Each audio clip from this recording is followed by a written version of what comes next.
وضاحت کر دوں کہ یہ امریکہ کا تذکرہ ہے، چنانچہ یہاں زنا سے مراد صرف وہ واقعہ لیا جاتا ہے جہاں عورت کی مرضی شامل نہ ہو۔ ہر 26 سیکنڈ میں ایک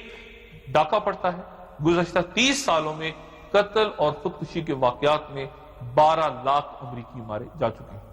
یہ تعداد ان تمام لوگوں کی تعداد سے زیادہ ہے جو امریکی تاریخ میں ہونے والی تمام جنگوں میں مارے گئے۔ کاؤنسل آن کرائم ان امریکہ نامی غیر سرکاری ادارہ اپنی رپورٹ میں لکھتا ہے کہ امریکہ آج شدت پسندی کے جرائم کا ٹک ٹک کرتا ہوا ایک بم ہے جو پھٹنے کے لیے اپنا وقت پورا کر رہا ہے۔ اس ادارے کا دعویٰ ہے کہ جرائم کے اصل اعداد و شمار ایف بی آئی کے دعوے سے 5 سے 6% تک زیادہ ہیں، اور امریکہ میں قتل و خودکشی کے واقعات 137 واقعات یومیہ کے حساب سے ہو رہے ہیں۔ یہاں میں اس ملک کے اعداد و شمار دے رہا ہوں جو تہذیب و تمدن، علم و تحقیق، جمہوری روایات اور آزادی نسواں کا سب سے بڑا علمبردار ہے۔ باقی دنیا کے واقعات پر نظر ڈالیں گے تو بات کہاں تک پہنچے گی، یہ اندازہ خود ہی لگا لیں۔ لیکن ایک بات آپ کو جان کر خوشی ہوگی کہ سالانہ عالمی رپورٹس کے مطابق اب بھی دنیا میں قتل، ڈاکے اور زنا کے واقعات سب سے کم سعودی عرب، متحدہ عرب امارات، ایران، پاکستان، بھارت اور اسرائیل جیسے ان ممالک میں ہوتے ہیں جہاں کسی نہ کسی حد تک مذہب زندہ ہے، خواہ وہ کوئی بھی مذہب ہو۔ مغربی ممالک جہاں مذہب کو کان سے پکڑ کر زندگی سے نکال باہر کیا گیا ہے، وہاں کے نتائج اعداد و شمار کے آئینے میں واضح طور پہ دیکھے جا سکتے ہیں۔ غرض یہ کہ رسول اللہ صلی اللہ علیہ وآلہ وسلم کی یہ ایسے معجزات ہیں جو آپ کے وصال کے صدیوں بعد ظاہر ہوئے، اور آئندہ کے بھی جن واقعات کی خبر آپ نے دی بلا شبہ وہ بھی ایک ایک کر کے سامنے آتے جائیں گے، اور آئندہ نسلوں کے لیے آپ کی صداقت اور حقانیت کی تازہ دلیل بنتے رہیں گے۔ ان میں علامات متوسطہ وہ ہیں جو ظاہر تو ہو گئی ہیں مگر ابھی انتہا کو نہیں پہنچی، اور ان میں روز افروز اضافہ ہو رہا ہے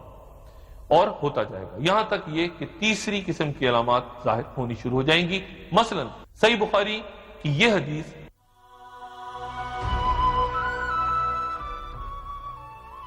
کہ جب معاملات نااہل لوگوں کے حوالے ہونے لگیں تو قیامت کا انتظار ہو۔ بخاری شریف میں ہی مالک ابی عامر اور ابی مالک اشعری سے روایت آپ صلی اللہ علیہ وسلم کا یہ فرمان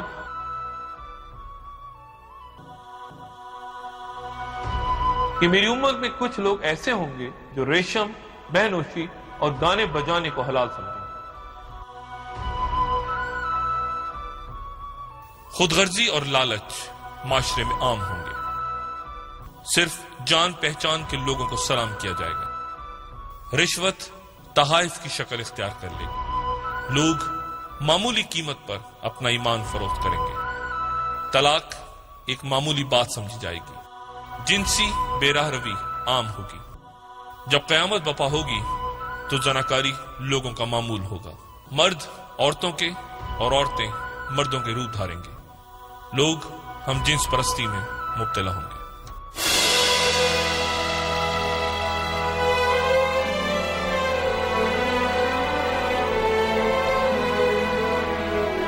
عالمی ادارہ صحت کے مطابق ہر برس 333 ملین مزید افراد جنسی بیماریوں کا شکار ہو رہے ہیں، اور ان امراض میں ایڈز سر فہرست ہے۔ اپنی پہلی تشخیص کے بعد سے 1,88,00,000 افراد اس مرض سے ہلاک ہو چکے ہیں۔ اخلاقی پستی کی کھائیوں میں فنا ہوتے معاشرے آج ہم جنس پرستوں کو قانونی شادیوں کی اجازت دے رہے ہیں۔ دنیا کے مختلف حصوں میں ہم جنس پرستوں اور طوائفوں کے مظاہرے جو اب سے پہلے تاریخ نے کبھی نہیں دیکھے ہمیں ان معاشرتی تباہ کاریوں کے بارے میں بتا رہے ہیں جن کی نشاندہی رسول اللہ صلی اللہ علیہ وآلہ وسلم نے اپنی احادیث میں 1400 برس پہلے کر دی تھی۔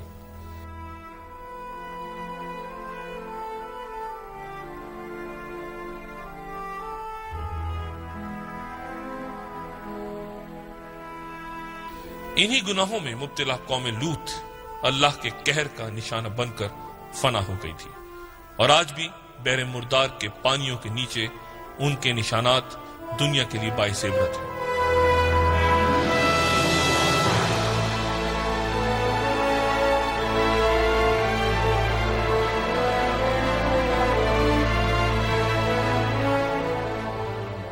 پھر وہ صحیح حدیث جسے طبرانی نے ابو امیہ حجمی سے روایت کیا ہے اور ابن مبارک بھی جس کے راوی ہیں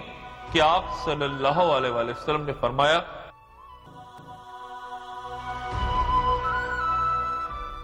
کہ قیامت کی علامتوں میں سے ایک کم عمر لوگوں کے یہاں علم کی تلاش ہے۔ اس حدیث کا مفہوم یہ ہے کہ ان افراد سے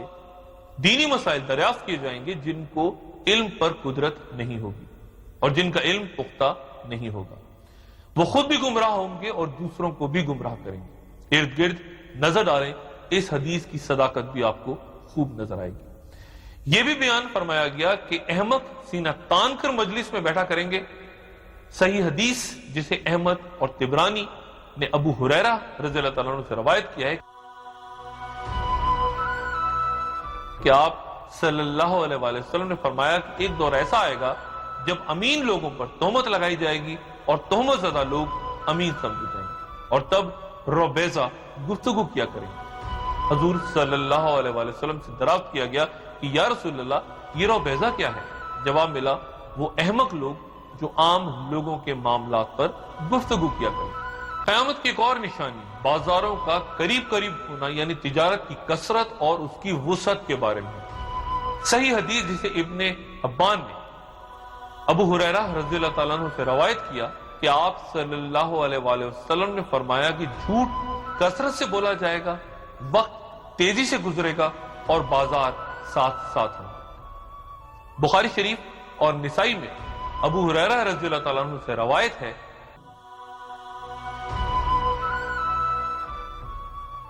کہ لوگوں پر ایک وقت ایسا بھی آئے گا جب اس بات کی پرواہ نہیں رہے گی کہ آیا کوئی مال حلال کما رہا ہے یا حرام۔ ایک اور صحیح حدیث جو ابو داؤد اور نسائی میں روایت ہے کہ آپ صلی اللہ علیہ وآلہ وسلم نے فرمایا کہ آخری زمانے میں لوگ کبوتر کے پوٹے کی طرح سیاہ حجاب لگائے گئے اور جنت کی خوشبو نہ سون پائیں۔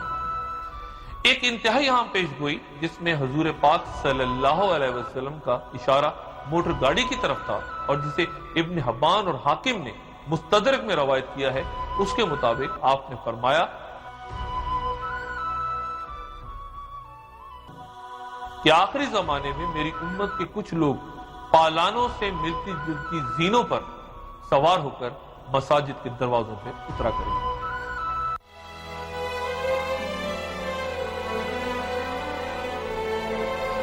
حضور صلی اللہ علیہ وآلہ وسلم نے فرمایا کہ قیامت تب تک برپا نہ ہوگی جب تک زلزلے بکثرت نہ ہونے لگیں۔ قدرتی آفات نے جس شکل میں سب سے زیادہ تباہ کن انداز میں انسان کو متاثر کیا ہے وہ زلزلے کی صورت ہے۔ یہ قہر الہی کسی بھی وقت کسی بھی جگہ کسی کے بھی سر پر نازل ہو سکتا ہے، اور عصر حاضر کی جدید ترین ٹیکنالوجی بھی انسان کو اس آفت سے بچانے میں ناکام رہی ہے۔ 1995 میں جاپان کے سب سے بڑے صنعتی اور تجارتی شہر کوبے میں آنے والا زلزلہ قدرت کے سامنے انسانی ترقی کی شکست کی واضح مثال ہے، جہاں صرف 20 سیکنڈز کے جھٹکوں سے 100 ارب ڈالرز کا نقصان ہو گیا۔ پچھلی صدی میں زلزلوں کی تاریخ ظاہر کرتی ہے کہ ان کی شدت اور واقعات میں خطرناک حد تک اضافہ ہوا ہے۔ سن 2002 میں دنیا بھر میں زلزلوں کے نتیجے میں 1711 افراد ہلاک ہوئے تھے، جبکہ پچھلے سال یعنی سن 2003 میں یہ تعداد 43,819 تک پہنچ گئی، جو کہ اس سے پچھلے برس سے 25